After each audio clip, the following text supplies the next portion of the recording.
after that stuff happened in Chesapeake, I went to Aaron to the Rent Center, and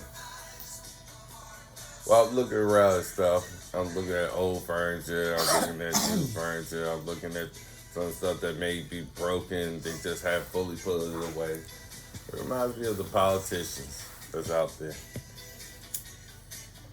They're nothing more than rent centers. This special interest group goes in, they see a bunch of politicians, and they just go around shopping. And then once they're done with them, they try to bring them back. But the politicians are the same way. Because how they treat people during time when they're in office compared to when they need a vote. So those people become their renaissance. It's an interesting situation when you go places and then you compare it to the state of America. And even in Portsmouth, Chesapeake, Virginia Beach, all these different areas, nobody really believes the people out there placing the vote is really placing the vote. And like, you don't know how many different groups have paid for that vote each time period. And I'm not against capitalism. I love business.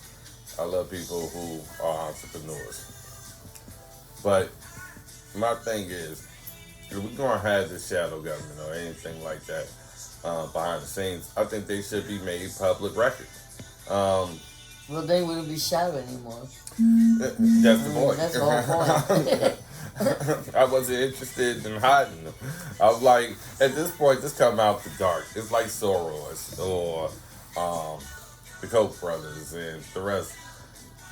I'm not saying that they are shadow government, but let's be honest about it. People should know who is influencing you. The conflict of interest should be there. But they have so many loopholes when it comes down to their money. Forget everybody in America losing their 401k, their pensions, their jobs, and everything else. The politicians, they got their backup plan after backup plan after backup plan. And where I have a problem is y'all doing this at the worst time imaginable.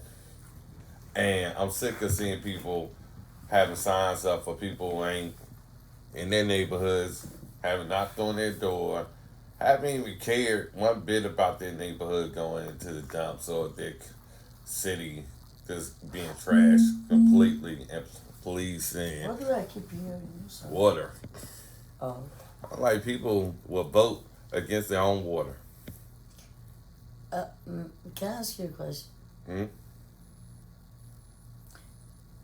How has looking like an American of African descent has shaped your life? If it has, I'm sure it has in some ways. Everything shapes everything. I guess I should ask differently. How has your life? Would you say that your life has been different somehow, just because you are belonging to the minority in this country with the history of slavery and all that? It's like a episode of NCIS. I feel like I wake up each day with a new problem, new situation, new concern, and I'm trying to address it right then and there. That's just how I am.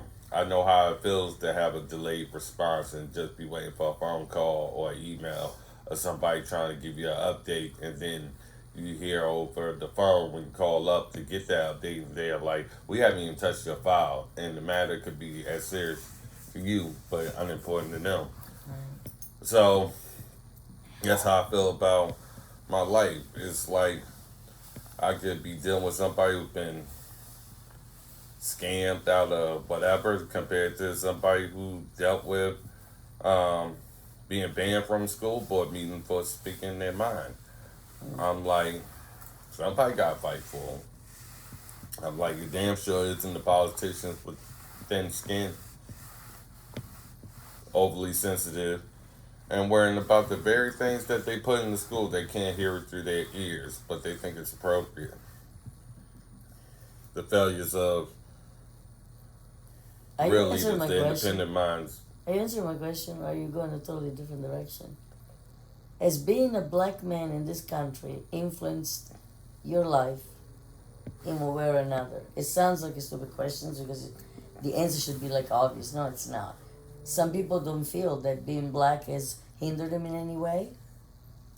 I don't think so. I think your race just gives you an experience to get along with and bond more with your culture as well as other people.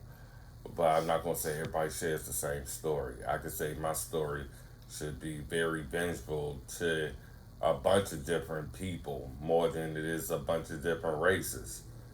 Because I have met white people who are as best friends or those Latino descent.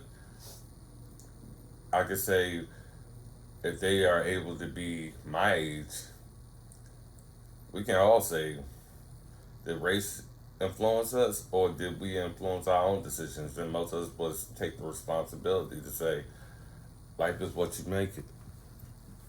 Exactly. And we all go through challenges. I have my own idea on that, from especially from somebody who didn't grow up in this country, Mm-hmm. and who was stunned by several things that I noticed as soon as almost how many years ago, like 30 plus years ago. Mm-hmm. Yeah, I really do believe that whether it has influenced your life, or I should say hindered you or not, and you're saying not really because I've been able to still make my own destiny. Basically, you made your own decisions. Yeah. You may have fought hard, Mm-hmm. and don't tell me you haven't. Yeah. Maybe you haven't. Don't let me tell you what to tell me. But I've observed, and discrimination is rampant all over the world, Mm-hmm. and not just black and white, black, or the other way around. You know, the lighter one, the darker one, the one who has an education or what. We find reason to discriminate. Yeah. Unfortunately, that's how we are. But I'm not talking about discrimination again, which is common to everything. Uh-huh. I'm talking about specifically the United States. Yeah. And I think I may have mentioned to you that I actually did research at the time because I was so surprised about what I witnessed literally and the conversation that I had with neighbors. Mm-hmm. And I very quickly realized that, and mind you, in my sort of own community, because I lived in a Italian America predominantly a neighborhood in South Philly, and I quickly realized that it's racism. Call it for what it is. Oh, the research. Yeah, Mm-hmm. I basically read that the type of racism present in the United States is typical of this country only. Now, that's what they're alleging, okay? I never literally research every country, but I tend to believe it because it makes sense and I've seen it with my own eyes. It basically says something like in every other country where you have people of mixed descent or, different colors or shades even, they could all be of African descent. But there is discrimination within, Oh, he's lighter. Oh, she's dark. Whatever, right? Stupid, really. Mm-hmm. Yeah. But in the United States, the peculiarity of this particular kind of racism is that in other countries where discrimination is present, racism even, once they tend to assimilate the people that were racist against, if these people start talking like you, make money like you, dress like you, in other words, you're accepted once you reach a certain level. It's more like a class discrimination. Mm-hmm. But in the United States, oh my Lord, I don't want to get too technical because I don't want to get upset. Mm-hmm. And when I touch this subject, I get really upset. But I have proof of people that literally, okay, yeah, I can say in a generic way, I spoke with somebody who was studying to be a lawyer, and